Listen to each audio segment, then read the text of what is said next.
Pensa só, a nossa vida é, no fundo, uma grande coleção de hábitos. Desde aquele primeiro gole de café de manhã até o caminho que a gente faz para voltar para casa, quase tudo no nosso dia é guiado por forças que a gente mal percebe. E a chave para qualquer transformação de verdade está em entender como essas forças funcionam. Para começar, vamos dar uma olhada na história da Lisa Allen. O histórico dela era de uma vida com muitas dificuldades. Dívidas, obesidade, vícios, uma instabilidade enorme no trabalho. Só que a mulher que os pesquisadores entrevistaram era outra pessoa, praticamente irreconhecível, saudável, com as finanças em dia e uma carreira sólida. Foi uma virada de chave completa na vida dela. E aí que vem a grande pergunta, né? O que aconteceu com a Lisa não foi sorte, não foi um milagre. Foi tudo resultado da mudança de um único hábito. Só um. E ele, sozinho, começou uma reação em cadeia que mudou todo o resto. Mas como isso é possível? Para entender essa mudança, primeiro a gente precisa sacar a ciência por trás de como os hábitos se formam lá no nosso cérebro. Então vamos mergulhar nisso. Olha que interessante. Pesquisadores do MIT descobriram que, quando um hábito está rolando, nosso cérebro meio que entra num modo de economia de energia. Ele segue um padrão que eles chamaram de loop do hábito. A atividade cerebral fica intensa bem no comecinho para decidir qual hábito usar e lá no final para registrar que deu tudo certo. Mas durante a execução, o cérebro praticamente tira uma folga, ele se desliga. E esse loop tem 3 partes bem claras. Primeiro, tem a deixa, que é o gatilho. Pode ser qualquer coisa, um lugar, uma hora do dia, uma emoção. Depois vem a rotina, que é a ação em si. E por último, a recompensa, que é o que ensina para o cérebro que esse ciclo todo vale a pena. Deixa, rotina, recompensa. Simples assim, mas incrivelmente poderoso. O poder disso fica muito claro num caso inacreditável, o de Eugene Pauly. Ele teve uma infecção que destruiu a parte do cérebro dele que cuida da memória. Ele não conseguia mais desenhar a planta da própria casa, mas todos os dias ele saía para caminhar e, mesmo sem saber como, seus hábitos o guiavam de volta para casa usando os gatilhos do ambiente.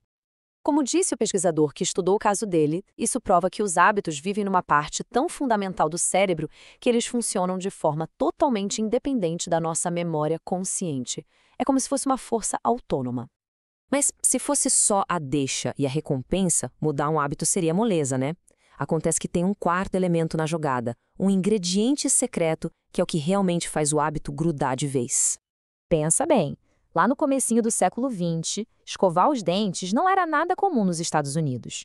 Aí um publicitário genial, chamado Claude Hopkins, foi contratado para mudar isso e vender a pasta de dentes Pepsodent. O desafio era gigantesco. O Hopkins, muito esperto, identificou uma deixa que todo mundo tinha, aquela película que se forma nos dentes.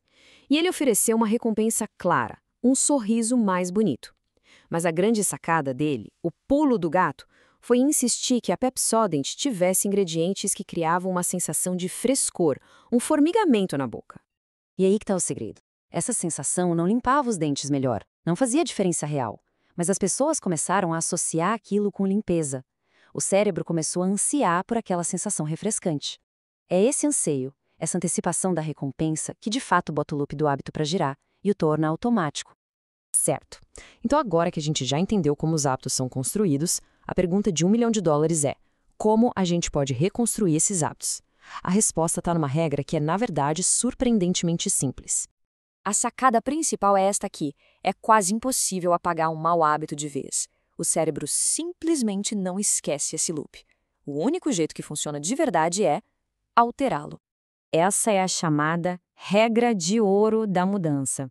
A lógica é a seguinte: você mantém a mesma deixa e a mesma recompensa, mas troca a rotina do meio por uma nova. Olha o caso da Mandy que roía unhas. A deixa dela era a tensão nos dedos. A recompensa era a estimulação física que ela sentia.